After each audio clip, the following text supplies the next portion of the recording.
அம்மாடி நர்மதா, நல்லா இருக்கியா? இப்பதான் ஊர்ல இருந்து வரியாக்கும்? ஆமாக்கா, இப்பதான் வரேன். நல்ல வேலைக்கு வந்த, இல்லனா கதிருக்கு பைத்தியம் தான் புடிச்சிருக்கும். இத்தனை நாளா தடிச்ச கூத்து கொஞ்சம் நஞ்சம் இல்ல. என்னக்கா சொல்றீங்க? அத ஏன் கேக்குற? அன்னைக்கு வயல்ல வேலை பார்த்துட்டு இருக்கோம், கதிர் தம்பி அங்க வந்துச்சு. வரப்பு வெட்டிட்டு இருந்த உமாவை பார்த்து நர்மதா பார்த்து வெட்டுன்னு சொல்லுது. அது ஏதோ வாய் தவறி வந்திருக்கோம்க்கா. அப்படித்தான் நாங்களும் நினைச்சிட்டு இருந்தோம். அடுத்து என்ன நடந்துச்சுன்னு தெரியுமா? நர்மதா, நீயா? ஏய் நர்மதா, நீங்க என்ன பண்ற? நர்மதா, நீ ஏன் மினி பஸ் விசாரிக்கிற? யார பார்த்தாலும் நர்மதா, எதை பார்த்தாலும் நர்மதான்னு ஒரே நர்மதா புராணம் தான். பாத்துக்கோ, தோட்டத்துல எல்லாரும் விழுந்து விழுந்து சிரிச்சோம். நீ என்ன செய்வியோ ஏது செய்வியோ, எங்க கதிர் தம்பிக்கு இந்த நர்மதா பைத்தியம் போற மாதிரி சீக்கிரம் ஒரு வைத்தியம் மட்டும் பண்ணிடுமா. இப்படியே போயிட்டு இருந்துச்சுன்னா கதிர ஹாஸ்பிட்டலுக்கு தான் கொண்டு போய் சேர்க்கணும். நான் பாத்துக்கிறேன்க்கா.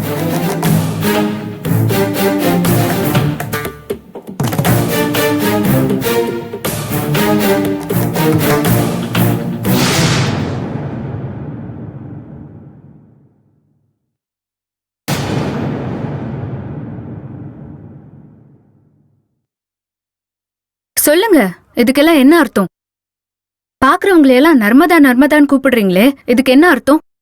அது வாய் கொளறிடுச்சு. வாய் கொளறிடுச்சா?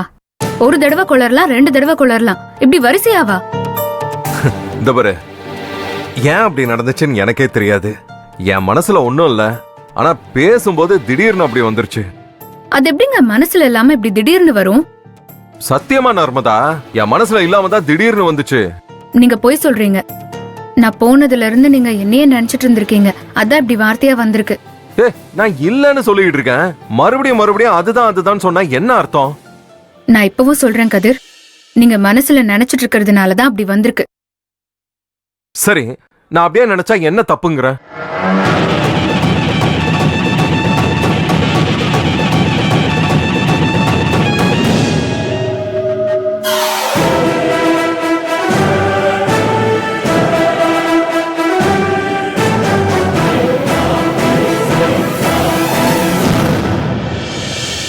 சொல்லு, என்ன தப்பு? என்ன எப்படி நீங்க அப்படி நினைக்கலாம்? நான் ஏற்கனவே தெளிவா சொல்லியிருக்கேன், நமக்கு இடையில வேற எந்த பழக்கமும் கிடையாது, வெறும் ஃப்ரெண்ட்ஷிப் மட்டும்தான் இருக்கணும்னு சொல்லியிருக்கேன். ஆனா நீங்க என்னையவே நினைச்சிட்டு இருக்கீங்கன்னா அப்போ நீங்க என்கிட்ட உண்மையா இல்லைன்னு தானே அர்த்தம்.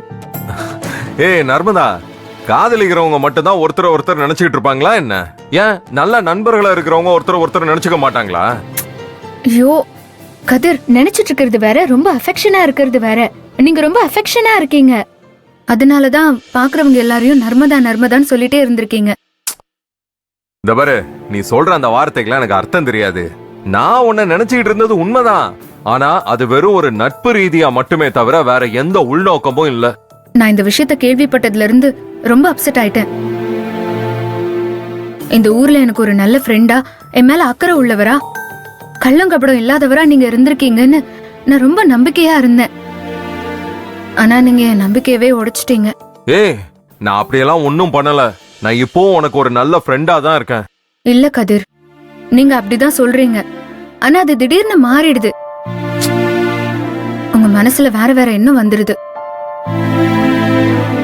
அதனாலதான் நான் கேள்வி கேட்டப்ப கூட நீங்க தட்டு தடுமாறி பதில் சொல்றீங்க.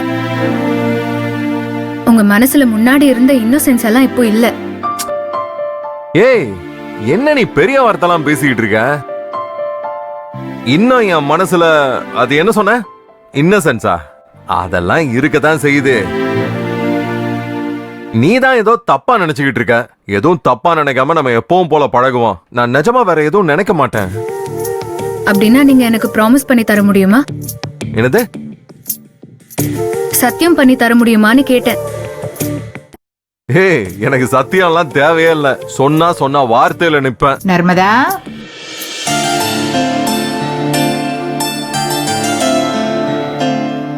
என்னடி பண்ணிட்டு இருக்க? வந்ததும் வராததுமா என் பேரனை கூப்பிட்டு விசாரணை பண்ணிட்டு இருக்க? விசாரணைலாம் பண்ணல. நான் இல்லாத 2-3 நாள்ல என்ன நடந்துச்சுன்னு கேட்டுட்டு இருந்தேன். ஊர்ல என்ன நடக்க போகுது? எப்பவும் போல வெயில் அடிக்கும், இல்லைன்னா மழை பெய்யும். ஏன்பா, ம் தோட்டத்துல சுரேஷ் மோட்டர் ரிப்பேர் ஆயிடுச்சான். உனக்காக தான் காத்துட்டு இருக்கான். உன்னை உடனே வர சொன்னான். காலையில இருந்து மோட்டருக்காக தான் காத்துக்கிட்டு இருந்தான். வந்துட்டானா? சரி நான் கிளம்புறேன். ம், சரி. வரேன் நர்மதா.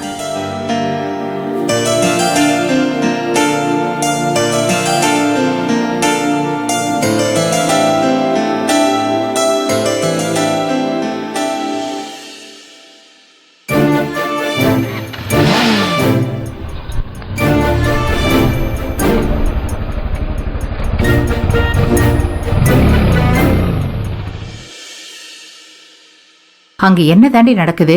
உங்க அப்பா என்கிட்டயே நிச்சயதார்த்தம் வைக்கிறோம் வாங்கன்னு கூப்பிடுறான். அந்த அளவுக்கு போயிடுச்சா? அதெல்லாம் நான் ஏற்கனவே சொன்னதுதான் பாட்டி. அந்த வருஷம் அப்பாவோட ஃப்ரெண்டோட பொண்ணு. அப்பா அவருக்கு வாக்கு கொடுத்திருக்காரு. அதனாலதான் இந்த ஏற்பாடெல்லாம் நடந்துட்டு இருக்கு. அது சரிடி. உங்க அண்ணா அவன் மனசுல என்ன முடிவோட இருக்கான்? அவன் வேண்டான்னு வாய் திறந்து சொல்ல வேண்டியதானே? அப்பா அவன் மேல இருக்க நம்பிக்கையில அவனோட சம்மதமே கேட்காம எல்லா முடிவையும் எடுத்துட்டாரு. சரிடி, இப்ப என்னதான் முடிவு? எது வரைக்கும் போகும்? நீயும் சொல்ல மாட்ட, உங்க அண்ணனும் சொல்ல மாட்டான். அப்ப யார் தான் சொல்லுவா? நேரா கல்யாண மேடை வரைக்கும் போயிடுமா? இந்த பாரு, அப்படி ஒரு விஷயம் மட்டும் நடந்துச்சு, நான் ஏற்கனவே சொன்ன மாதிரி தான் நடக்கும். ஏன் பாட்டி அப்படியெல்லாம் சொல்றீங்க? நான் இருக்கிற வரைக்கும் அப்படி ஒரு விஷயத்த நடக்க விட மாட்டேன். இப்ப சொல்றேன், ரோகிணிக்கும் என் அண்ணனுக்கும் தான் கல்யாணம். என் அண்ணன் லைஃப்ல வேற யாரும் வர முடியாது. சரிடி, இப்ப நீ கிளம்பி வந்துட்டல்ல, அதே மாதிரி அவன் ஏன் இன்னும் வரல? அவனும் இதே மாதிரி கிளம்பி வந்தாதானே அவன் மனசுல ரோகிணி இருக்கான்னு என்னால நம்ப முடியும். பாட்டி அவன் வருவான் பாட்டி. எப்ப வருவான்? என்னைக்குன்னு நாள் சொல்லு. அவன் இங்க வராத ஒவ்வொரு நாளும் எனக்கு பதட்டமா தானே இருக்கு. எனக்கு அவன் உடனே இங்க வரணும். அதுக்கு முதல்ல என்ன வழின்னு சொல்லு. அருண் ரோகிணி மேல எந்த அக்கறையும் இல்லாம தான் இருக்கான். அவன் வர்ஷாவை நோக்கி போறாங்கிறது தான் உண்மை. அவன் இங்க வர ஐடியாலேயே இல்லாம வேற இருக்கான். ஆனா பாட்டி அவன் வரணும்னு சொல்றாங்களே, என்ன பண்றது? என்னடி ஏதோ யோசனையில இருக்க? என்ன பதில் சொல்லாம இருக்க? உங்களுக்கு என் அண்ணன் இங்க வரணும் அப்படிதானே? ஆமாண்டி, அதத்தான் நான் திரும்ப திரும்ப சொல்லிட்டே இருக்கேன். அப்ப நான் சொல்ற மாதிரி பண்ணுங்க. என்ன?